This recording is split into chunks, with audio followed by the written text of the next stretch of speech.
शहर में लगातार बढ़ रही मोटरसाइकिल चोरी की घटनाओं को देखते हुए पुलिस आयुक्त प्रवीण पवार के निर्देश पर पूरे शहर में चोरों के खिलाफ विशेष जांच अभियान चलाया जा रहा है। इसी कड़ी में आज जवाहर कॉलोनी इलाके से पुलिस ने 2 चोरों को गिरफ्तार कर 7 चोरी की गई मोटरसाइकिलें बरामद की है। इस कार्रवाई की जानकारी पुलिस निरीक्षक अशोक शर्माणे ने दी।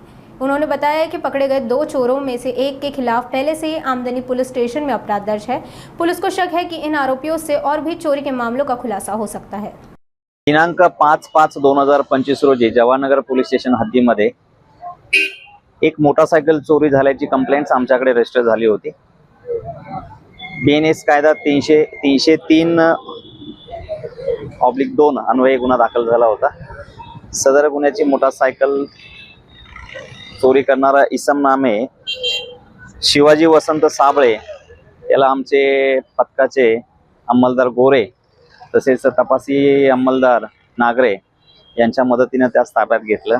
त्याच्याकडे जेव्हा चौकशी केली असता त्याने बऱ्याचशा मोटरसायकल्स चोरी केल्याचे आढळून आले।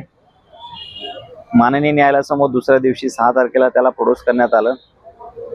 त्या रोजी माननीय न्यायालयाने त्याला 3 दिवसाची पोलीस कोठडी दिली।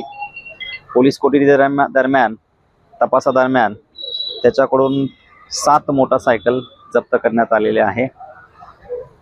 3 मोटरसायकल या बाहेरच्या जिल्ह्यातल्या चोरी करून आणलेल्या आहे।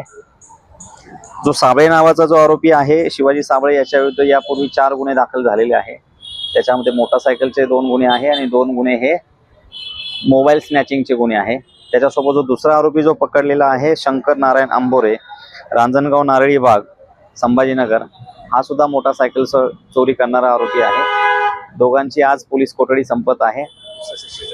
तसेच ज्या 7 गाड्या रिकव्हर केलेल्या आहेत त्या जे विक्टिम आहे पीडित आहे त्यांना ते देण्यात येणार आहे। सदरची कारवाई माननीय पोलीस आयुक्त संभाजीनगर प्रवीण पवार सर, माननीय DCP झोन 2 सर स्वामी सर तसेच सहाय्यक पोलीस आयुक्त रणजित पाटील सर यांच्या मार्गदर्शनाखाली माझ्या DB पथकाचे पोलीस हवालदार नागरे, पोलीस शिपाई मारुती गोरे तसेच पोलीस शिपाई राठोड यांनी केलेली आहे।